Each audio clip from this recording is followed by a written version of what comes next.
Okay, Virgo Ascendant, let's have a look at your forecast for the June season. I was going to say summer season, but that's dependent on where in the world you are.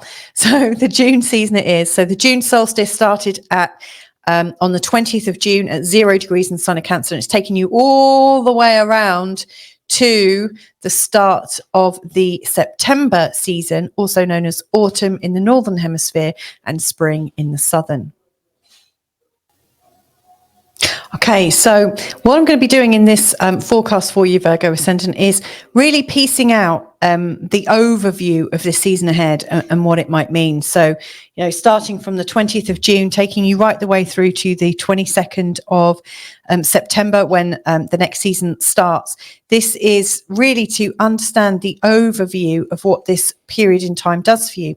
Now, to do that, I also want to comment on what you've just been working on, which is the previous season, from the start of Aries right the way through to the end of Gemini.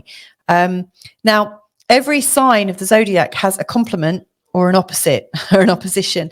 And so everything is on a polarity. Everything has a sort of polarity, you know, like Libra, Aries, which is everything about you versus everything about everyone else.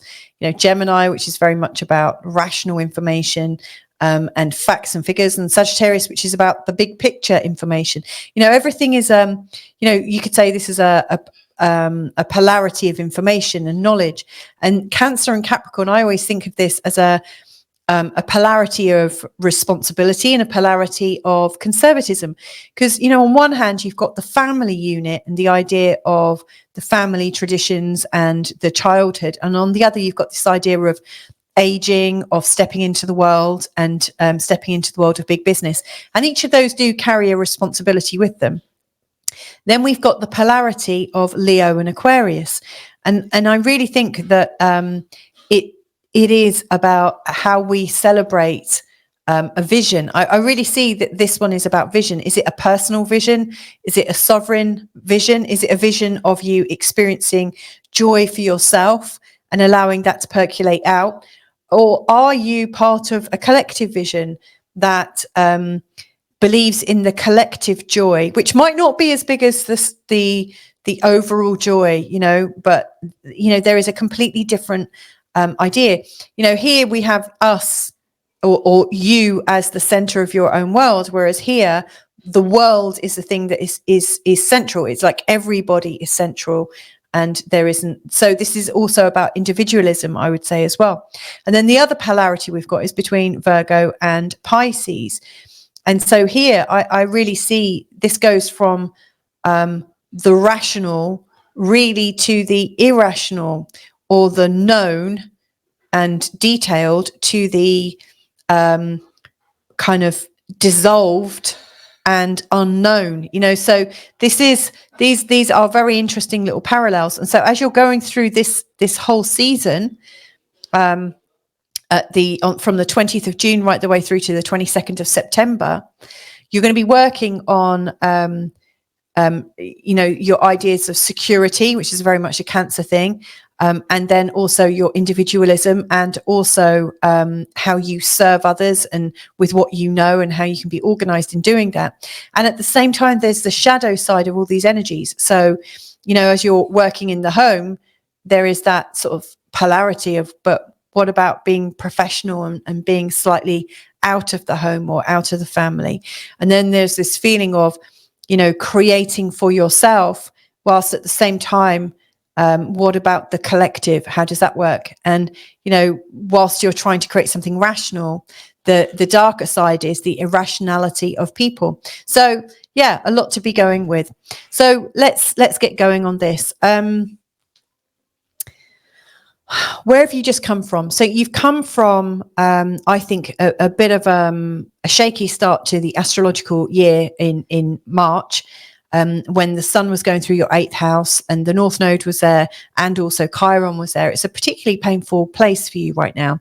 The 8th house is a place of other people's judgments and expectations, and also the shared values that you have with other people, the things that you share that you can't really get out of. You know, there's ideas of what's yours and what's not yours, and the responsibilities that come with those, and then the whole judgments about how you're managing that. So I do think the start of the astrological year was quite possibly difficult and challenging for you. And then the sun went into the 9th house, and it was feeling like, well, if I draw up a deeper perspective for myself, if I learn more about life and love and psychology and what the nature of this life is, and then maybe I'll be able to deal with this kind of dark and murky no man's land where it just feels really, really emotional and psychological and pathological.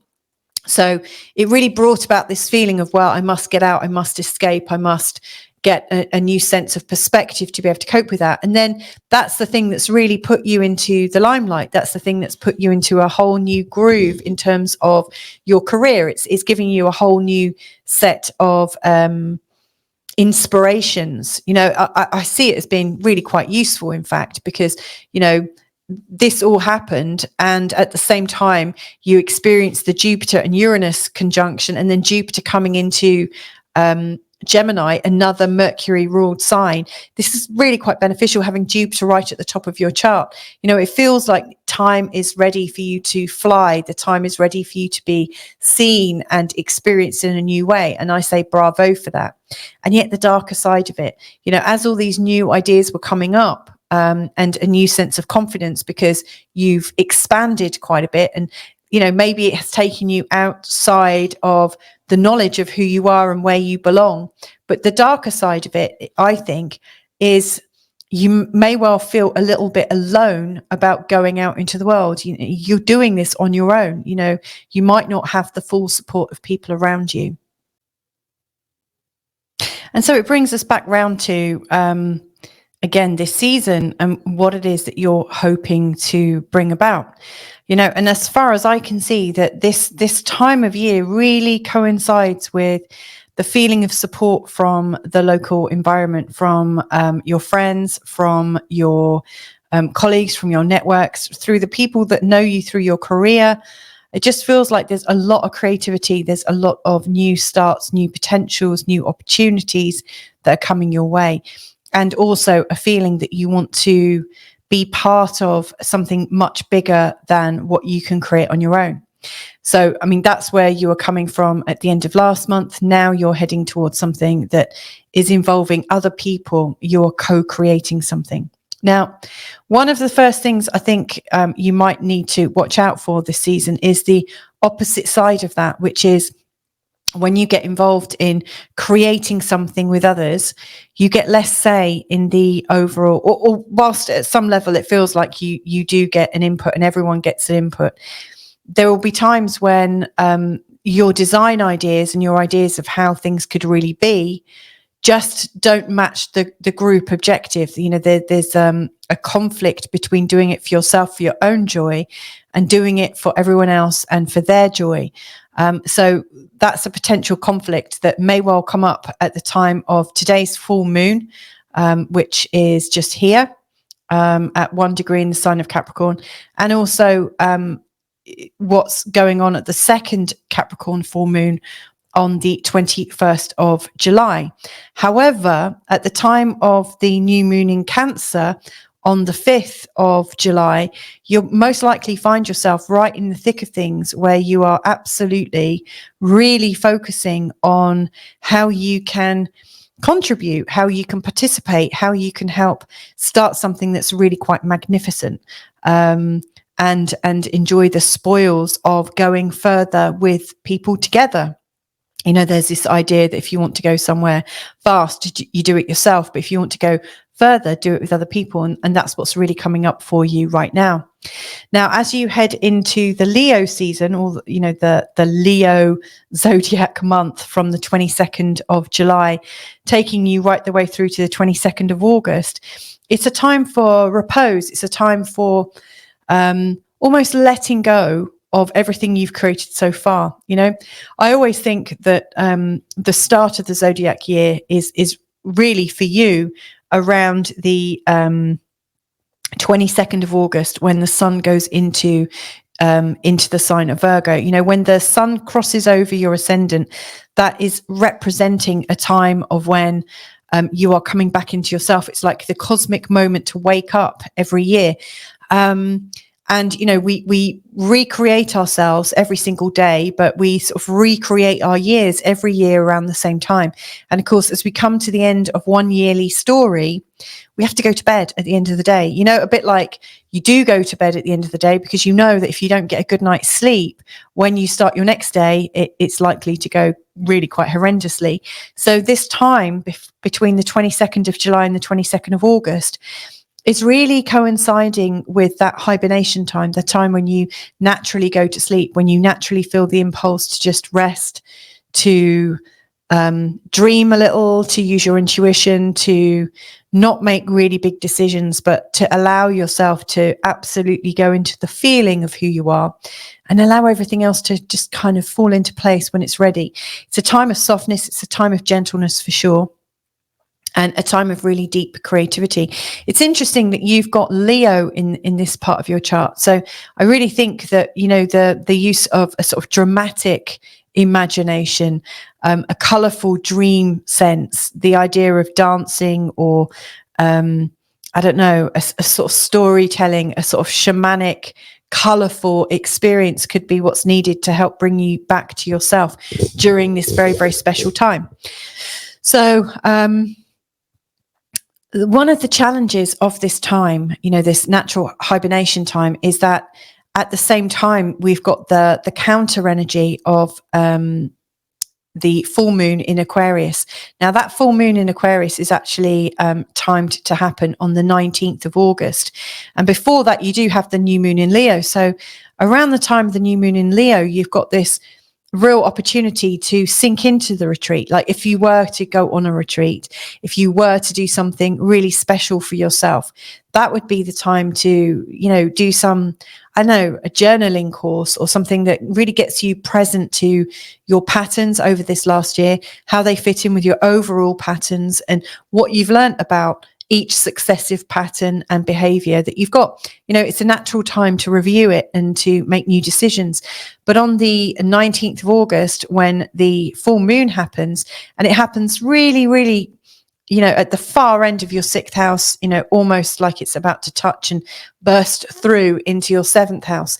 To me, it just feels like you're being pulled back into the world. You're being pulled back into the rational, the need to manage your house and to get everything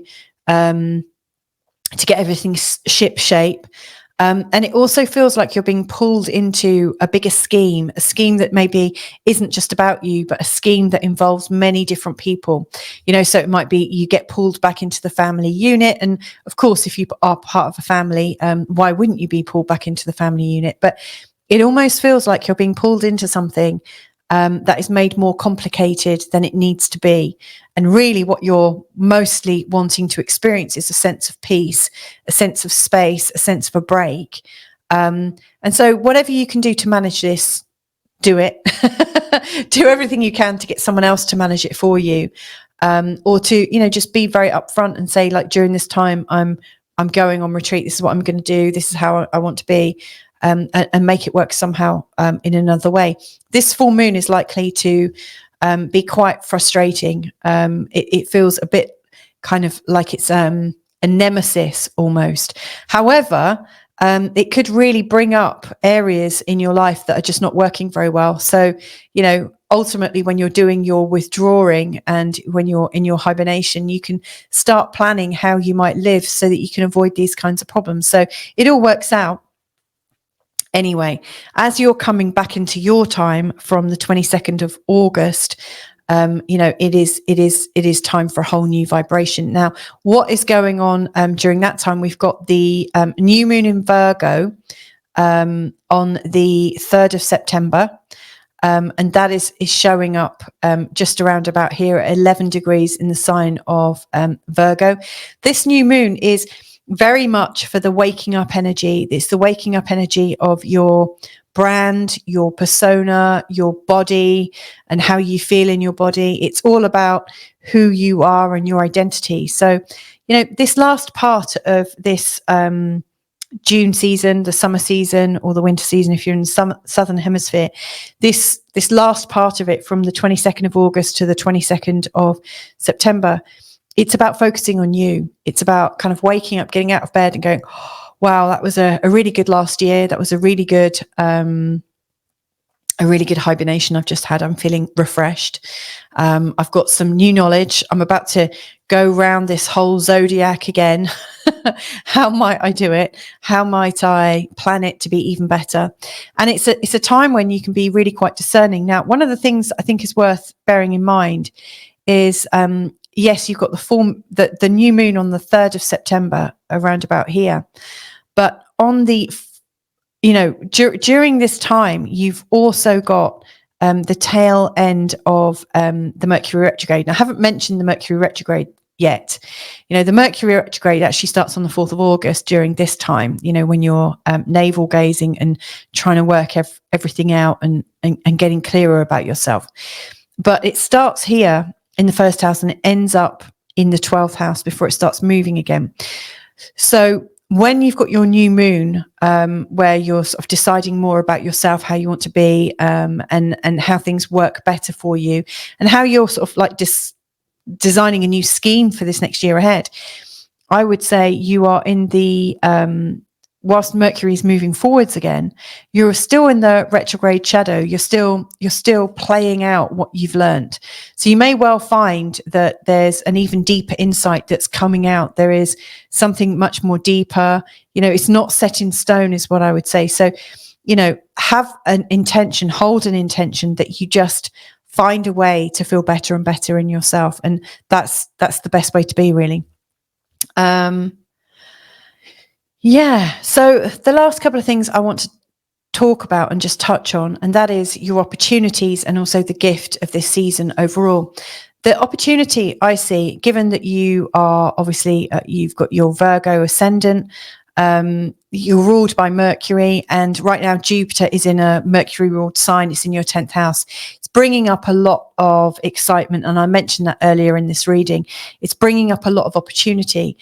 Now, at the same time, you've got the North Node that has been going through the sign of Aries for quite some time in the 8th house, and it's really been awakening your awareness to things that maybe are a bit manipulative. It's been showing family patterns, historical patterns, almost like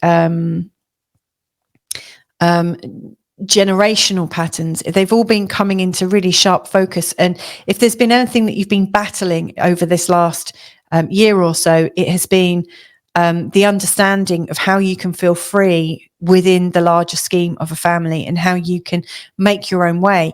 Most likely you've learnt that you need to be a little bit independent and that you need to be a little bit more aloof, and that you need to work with people in a much clearer way. So you've most likely been learning about how you can communicate in different ways, what tools you might be able to use, and then also where your boundaries are, where you say, okay, look, that really is enough now. I can only deal with this to the level of joy that it's creating. And if it's creating destruction with no sight of joy, no joy in sight, then I need to step away from this right now. So it's really helping you sort out what's really for you and what's not for you.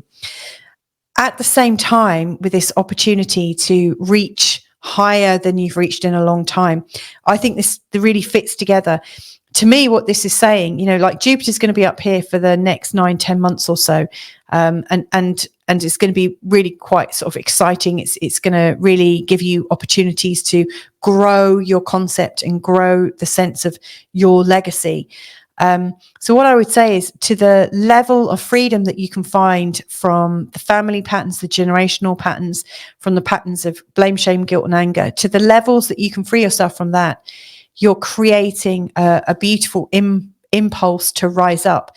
To me, as I consider that impulse, I feel like you're on a hot air balloon and you've got all these sandbags that have been holding you down. And really in this season, you're being encouraged to just get your scissors out and go clip, clip, clip, clip, clip, and let go of all of those sandbags and just rise up. So, my question to you is, how much do you want to rise up by, and how much can you free yourself from? So I'm going to leave that there, Virgo Ascendant. I hope that was helpful for you, and I wish you a really great season ahead. And if I can be of any help, then just get in touch. Lots of love.